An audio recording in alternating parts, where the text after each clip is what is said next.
if you have an IP address and you're transacting on the internet, you are a potential victim of cyber criminals. Since 2011, we've seen a 115% increase in the scale of denial of service attacks. So denial of service attacks are a real and present danger. We read the newspapers and we see on a daily basis organisations being hit with data breaches where the cost of the breach or the impact of the breach may be very limited in the grand scheme of things, but the reputational damage and the amount of lost business for those organisations is something which is, customer confidence is something very, very difficult to recover.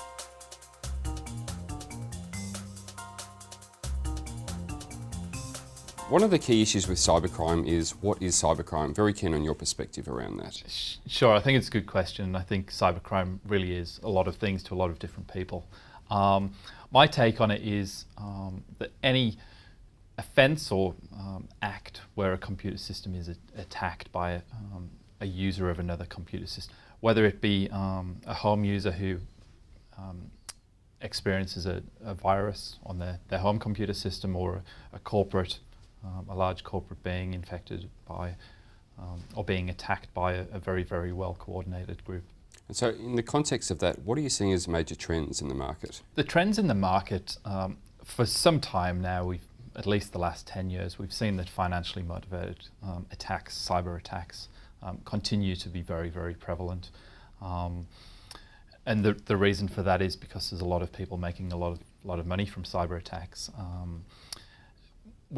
Within the past couple of years, we've seen quite an alarming uptick in espionage type attacks, whereby the information which the attackers are going after is not necessarily financial information, it's intellectual property, it's product designs, customer lists. More and more we're seeing organisations suffer significant data breaches and significant data losses, where information that they simply didn't know was available on systems is being breached. So a good example of that is organisations who have a production environment, so their customer-facing web server has the best security, best-in-breed security on it. Yet a developer has taken a copy of the customer database and moved that across to a development environment which doesn't necessarily have the rigour around it and the security controls in place. And then the attackers don't need to go after the production database, they go after the development database, and no one actually knew that the developers were using customer data, live data, in a development environment, and we're seeing that happen all too often. But that also introduces another complexity, and that's third parties. We can be as secure as we are as an organisation, but increasingly there's third parties in our ecosystem. Sure.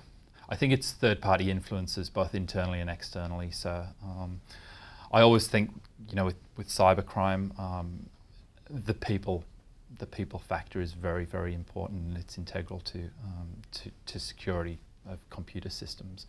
And a good example is, the organisation that spends big on hardware and security systems, IT security systems, but the weak link is the administrator who configures the firewall with the password 1234, and we laugh about that, but in reality we have seen attacks being organisations attacked where exactly that has happened. So it's really an education piece as well.